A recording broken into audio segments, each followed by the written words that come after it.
Kakatiya urban development authority కుడా పరిధిలో భూములను వేలం వేస్తూ ఉండడాన్ని అడ్డుకుంటామని చెప్పి బీఆర్ఎస్ నేతలు చెప్తున్నారు. కానీ వేలంలో కూడా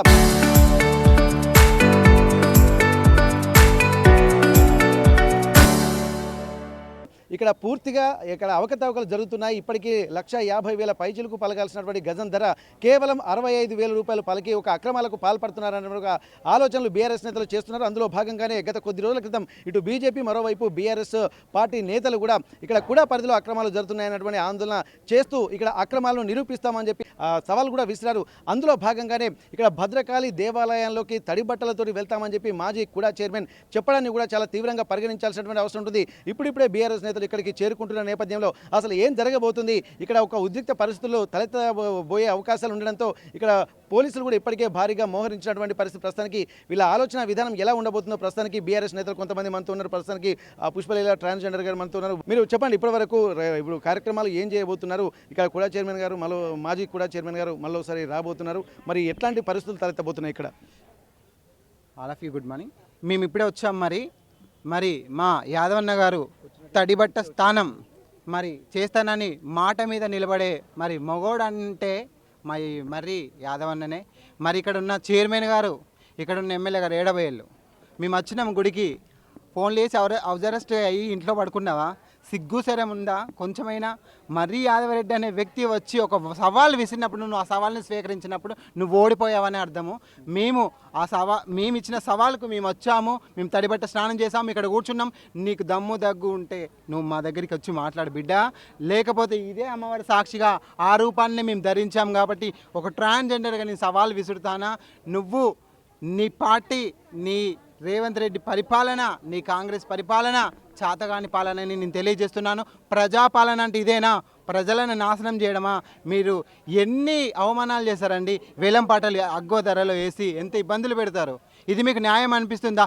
అమ్మవారి సాక్షిగా ఉన్న భూములను కూడా మీరు రాజకీయం చేస్తున్నారు బిడ్డ.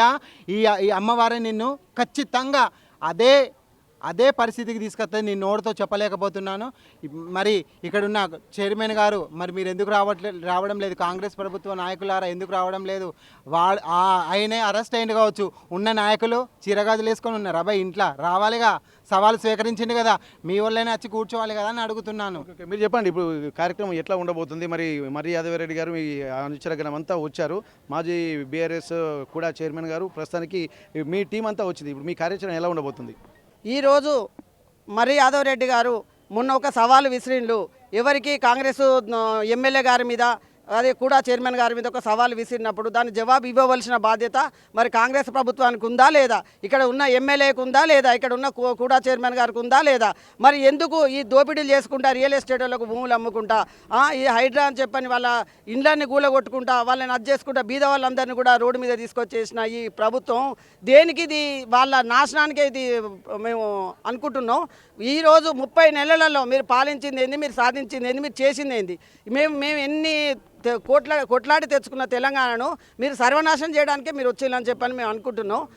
ఈ భూములను ఎక్కడ చూసినా భూములను ఆక్రమించుకుంటా, భూములను అమ్ముకుంటా, భూములను రియల్ ఎస్టేట్లకు ఇచ్చుకుంటా ఈ బ్రతుకులు బతికేదానికంటే ఏమన్నా ఉరేసుకొని చావరాదండి. మీకు ఆ మాత్రమన్నా సిగ్గు శరం ఉంటే ఈరోజు మేము కొట్లాడి తెచ్చుకున్న తెలంగాణను మీరు ఏం చేయదలుచుకున్నారో చెప్పండి.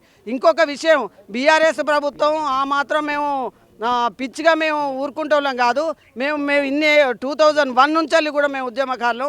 ఏ ఉద్యమకారులు కూడా మేము దీనికి సవాలు విసురుతున్నాం. మేము అరే మీరు మొగోళ్ళు ఏది ఉంటే మీరు అదే ఇది ఉంటే ఆయన విసిరిన సవాలుకు మీరు జవాబు ఇవ్వండి. లేకుంటే మాత్రం ఇళ్లలో చీరలు కట్టుకొని గాజులు పెట్టుకొని కూర్చోండి. మేము ఇంతవరకు మేము ఓపిక పట్టినాం, మా ఓపిక నశించింది. ఇక చూసుకుందామంటే చూసుకుందాం, ఎంతవరకు అంటే అంతవరకు మేము రెడీగా ఉన్నాం. కానీ ఒక విషయం మీరు అర్థం చేసుకోండి, మేము ఇప్పటి వరకు మహిళలను కూడా మేము కాముకున్నాం. మేము మహిళలను మాత్రం దండెత్తేది ఉంటే మాత్రం మీరు ఒక్కొక్క మీ ఇళ్ల మీద మేము దాడి చేయడం మాత్రం తథ్యం. ఇంతకుముందు ఉన్న ఆంధ్రోళ్ళను కూడా మేము వదిలిపెట్టలేదు. ఇంకొక విషయం కూడా మేము చెప్తున్నాం, అమ్మవారి భద్రకాళి సాక్షిగా చెప్తున్నాం.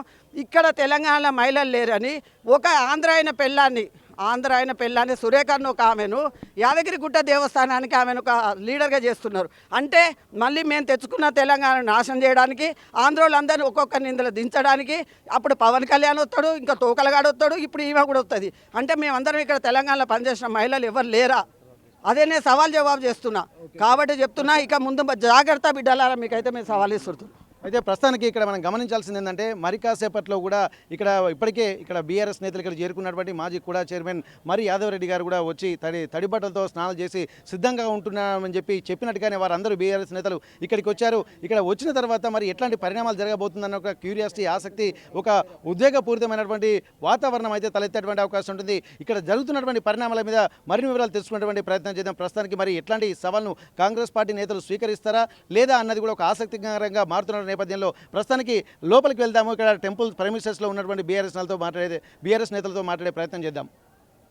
బీఆర్ఎస్ నేతలు మనతో ఉన్నారు. ఒకసారి జోరికి రమేష్ గారు, తెలంగాణ ఉద్యమకర్త, ప్రస్తుతానికి ఎట్లాంటి అవినీతి కార్యక్రమాలు జరుగుతున్నాయో తెలుసుకునేటువంటి ప్రయత్నం చేద్దాం. మనం ఏం జరిగింది అసలు ఇప్పటి వరకు కూడా భూములకు సంబంధించి? బాలసముద్రం ఉన్నటువంటి మిగులు భూములను కూడా వేలంపాట పేరుతో అక్రమార్కులకు కట్టుబెట్టిందని మేము అన్నాం.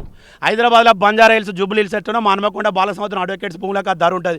గజం 1,50,000 నుంచి 2 లక్షలు పోయే దగ్గర ఈ కూడా చైర్మన్ ఆధ్వర్యంలో నిర్వహించిన వేలంపాటలో 65,000 గవర్నమెంట్ పాట వాడతారు, కొనేటోళ్ళు 65,500కే. అట్లా 65,000 నుంచి 70,000 వరకు ఈరోజు కూడా వచ్చేటువంటి ఆదాయాన్ని గండికొట్టి ఇవాళ మీరు అవినీతికి చేసిరని చెప్పేసి మేము ఆధారాలతో సహా అమ్మవారి దగ్గరికి వస్తామని ఈరోజు మా మాజీ చైర్మన్ యాదరెడ్డి గారు వచ్చినాం. కానీ ఇలా దురదృష్టవశాత్తు లాండ్ ఆర్డర్ ఇష్యూతోని స్థానిక పోలీసులు ఇలా పోలీస్ స్టేషన్లకు మమ్మల్ని తరలించడం జరుగుతూ ఉన్నది. ఈ సందర్భంగా మేము ఏం చెప్తా ఉన్నామంటే బాలసముద్రంలో ఒక ప్రైవేట్ ప్రాపర్టీ చూస్తే 1,50,000 నుంచి మీ ప్రెస్ క్లబ్ వెనుకనే ఉంటుందన్న 1,50,000 నుంచి 2 లక్షల వరకు ఒక గజం పోతుంది. ఈ లెక్కన వీళ్ళు మొన్న అమ్మినటువంటి దాని రేట్ ఎంత, ఈ కుడాకి ఎంత నష్టం చేసిలంటే 50 కోట్ల రూపాయల నుంచి 100 కోట్ల వరకు మొన్న వీళ్ళు నిర్వహించినటువంటి వేలంపాటలో నష్టం చూపించారు. ఇలా రాజేందర్ రెడ్డి ఎమ్మెల్యే గారి పేరు చెప్పి బిపిన్ రెడ్డి అనే వ్యక్తి ఆ యాక్షన్లోకి వచ్చేసి స్వచ్ఛతంగా వచ్చేటువంటి ఏజెన్సీలు బిడ్డింగ్లో పాల్గొనకుండా మేము ఎమ్మెల్యే మనుషులమని చెప్పేసి మీ కమిషన్ ఇస్తామని చెప్పేసి వాళ్ళని భయభ్రాంతులకు గురి చేసి పంపించారు. బాధితులు వచ్చి మాకు చెప్పుకున్నారు కనుకనే మా బీఆర్ఎస్ పార్టీ ఆధ్వర్యంలో ఇలా మేము ప్రశ్నించిన అమ్మవారి కాడికి వచ్చినాం. వాళ్ళకి చేతగాక ఇలా అధికార పార్టీలో ఉండి ఇలా అమ్మవారి కాడికి రాక ఇలా ఎమ్మెల్యే పేరు చెప్పంటున్నారు. మరి ఎమ్మెల్యే పేరు చెప్పిన తర్వాత ఎమ్మెల్యే గారు స్పందించలేదు. ఇప్పటివరకు స్పందించలేదు. మేము 5 రోజుల క్రితం ఇలా మేము వస్తున్నాం అమ్మవారి కాడికి అంటే రాత్రి నిన్న కూడా చైర్మన్ గారు ఏదో గ్రూపులలో పెట్టి వస్తామన్నాడు. ఇప్పటివరకు అయితే రాలేదు. నిన్న హైదరాబాద్లో మంత్రులు కూడా గట్లే చేశారు. ఇక్కడ వరంగల్లో కూడా గదే అయింది. బీఆర్ఎస్ పార్టీకి ఒకటే విజ్ఞప్తి చేస్తూ ఉన్నాం, ఖచ్చితంగా నిజంగా మీకు చిత్తశుద్ధి ఉన్నది, మొన్న అవినీతి జరగలేదంటే దాన్ని రీకాల్ చేయండి, మళ్ళీ కొత్తగా పిలవండి. మొత్తం ఇప్పుడు కూడా పరిధిలో మొత్తం ఎంత అవినీతి జరుగుతుంది? 50 కోట్ల నుంచి 100 కోట్ల వరకు మొన్న జరిగింది. ఒక 21వ తారీఖు జూన్ రోజే 50 కోట్ల నుంచి 100 కోట్లు జరిగింది. బీఆర్ఎస్ పార్టీగా ఖచ్చితంగా ఈ అవినీతి పైన కొట్లాడతాం. ఈ కాంగ్రెస్ సర్కార్ను గజ్జగూల్చేంత వరకు కూడా కేసీఆర్ సైనికులుగా ముందు వరుసలోనే పోరాటం చేస్తాం. ఓకే, ఇక్కడ ప్రస్తుతానికి అయితే చూడొచ్చు. ఇక్కడ ఎందుకంటే గతంలో కూడా భూములకు సంబంధించి కూడా బహిరంగంగానే ఇక్కడ ఫ్లెక్సీలు కూడా పెట్టినటువంటి నేపథ్యంలో దీనికి సంబంధించి కూడా ప్రత్యేకమైనటువంటి ఒక డెవలప్మెంట్ యాక్టివిటీస్ అని చెప్పి అంటున్నారు. కానీ ఎమ్మెల్యే గారి పేరు చెప్పి కొంతమంది ఇక్కడ దీనిపై కూడా అంటే అక్రమాలకు సంబంధించినటువంటి పాల్పడుతున్నారని చెప్పి అంటున్నారు. ఇప్పటి వరకు 50 నుండి 100 కోట్లకు పైగా భూములు వేలం వేయడాన్ని ఇక్కడ వేలంపాటలో అమ్మడం వల్ల ఇట్లాంటి పరిపాలన చేస్తారన్న ఆలోచన కూడా ఇక్కడ బీఆర్ఎస్ నాయకులు చెప్తున్నారు. గతంలో జరుగుతున్నటువంటి అభివృద్ధికి ఇప్పటి అభివృద్ధికి చాలా వ్యత్యాసం ఉందని చెప్పి అంటున్నారు. భూముల అమ్ముకొని చేసేటువంటి పాలన ఇదేం ప్రజాపాలన అన్నటువంటి ఒక కాన్సెప్ట్ తోటి ఇక్కడ బీఆర్ఎస్ నేతలు కూడా చెప్తున్నటువంటి పరిస్థితి. గతంలో కూడా చైర్మన్గా పనిచేసినటువంటి మరి యాదవ్ రెడ్డి గారు ఇప్పటికే ఛాలెంజ్ చేసినటువంటి నేపథ్యంలో ఇక్కడ ఛాలెంజ్ను దృష్టిలో పెట్టుకొని తడిబట్టలతోటి అమ్మవారి గుళ్ళోకి వెళ్తాము, అవినీతి నిరూపించకపోతే అని చెప్పినటువంటి నేపథ్యంలో మరి అందులో భాగంగానే ఈరోజు కూడా భద్రకాళి అమ్మవారి టెంపుల్కి బీఆర్ఎస్ నేతలు అంటే మాజీ కూడా చైర్మన్ మరి యాదవ్ రెడ్డితో పాటు ఎంతోమంది కూడా ఇక్కడికి వచ్చినటువంటి పరిస్థితి. వారందరూ కూడా ఇక్కడ వచ్చినటువంటి పరిస్థితి నేపథ్యంలో ఈరోజు శుక్రవారం ఇక్కడ పెద్ద ఎత్తున భక్తులు కూడా వస్తుంటూ ఉంటారు. ఇట్లాంటి సమయంలోనే ఇక్కడ ఎడ్యుకేషన్ జరగడం కూడా దృష్టిలో పెట్టుకొని పోలీసులు ఇక్కడ మాజీ కూడా చైర్మన్ మరి యాదవ్ రెడ్డిని కూడా అదుపులోకి తీసుకున్నటువంటి పరిస్థితి. మరి దీనికి సంబంధించి ఇక్కడ ఉన్నటువంటి బిల్డింగ్లలో కూడా అంటే ఇక్కడ వేలంపాటలో కూడా 65,000 60,000 పైకిన కొంత మినిమం ప్రైస్ ఆడ పెట్టినటువంటి పరిస్థితి. కానీ ఇది జూబ్లీ హిల్స్ బంజారా హిల్స్లో ఎట్లాంటి క్రెడిబిలిటీ ఉన్నటువంటి ప్రైమ్ ల్యాండో అట్లాంటి ప్రాంతంలో ఉన్నటువంటి ప్లేసెస్ను కూడా కేవలం చౌకగా అంటే 60 నుండి 65,000 రూపాయల వరకు వేయడంలో ఆంతర్యం ఏమిటి అన్నటువంటి ఒక కోణంలో ఆలోచించాల్సినటువంటి అవసరం ఉంది. బస్టాండ్ సమీపంలో ఉన్నటువంటి ప్రాంతంతో పాటు అనేక కొన్ని ప్రైమ్ లొకేషన్లో ఉన్నటువంటి ల్యాండ్లను కూడా కేవలం అతి తక్కువ ధరకు ఒక స్ట్రాటజికల్గానే ఒక వ్యూహాత్మకంగా చేజిక్కించుకునేటువంటి ప్రయత్నం కొంతమంది చేస్తున్నారు. దీనికి సంబంధించి కూడా అధికారులు కానీ నాయకులు కానీ స్పందించకపోవడాన్ని కూడా చాలా తీవ్రంగా పరిగణిస్తున్నామని చెప్పి అంటున్నారు. ఇప్పటి వరకు జరుగుతున్నటువంటి పరిణామాల్లో మొత్తం 50 నుండి 150 కోట్ల వరకు పైగా అక్రమాలు జరిగాయని చెప్పి ఆరోపిస్తున్న నేపథ్యం అయితే మనకు కనిపిస్తుంది. ప్రస్తుతానికి ఏదేమైనప్పటికీ కూడా ఇప్పటి వరకు ఉన్నటువంటి పరిణామాలు బీఆర్ఎస్ నేతలు అలాగే బీజేపీ నేతలు కూడా గతంలో ఆరోపించారు. ఈ ప్రైమ్ ల్యాండ్లను కూడా ఇక్కడ ఏదైనా గవర్నమెంట్ కార్యాలయాలకు కానీ అలాగే స్పోర్ట్స్ యాక్టివిటీస్ సంబంధించినటువంటి కార్యక్రమాల్లో పెడితే బాగుంటుంది తప్ప ఇలా వేలం వేయడం వల్ల మళ్ళీ దేనికైనా అవసరాల కోసం ప్రజోపయోగ అవసరాల కోసం ల్యాండ్ను కొనలేని పరిస్థితి ఉంటుంది కాబట్టి ఇవన్నిటిని దృష్టిలో పెట్టుకొని భవిష్యత్తు తరాలను దృష్టిలో పెట్టుకొని ప్రభుత్వాలు ఆలోచించాలి తప్ప స్వార్థపూరితంగా ఆలోచిస్తున్నటువంటి పరిస్థితులను ఎట్టి పరిస్థితులు సహించమని చెప్పి బీఆర్ఎస్ నేతలు ఆరోపిస్తున్నటువంటి పరిస్థితి. వరంగల్ భద్రకాళి అమ్మవారి దేవాలయం నుండి కెమెరా పర్సన్ వంశీతో వెంకటరత్నం, RTV వరంగల్.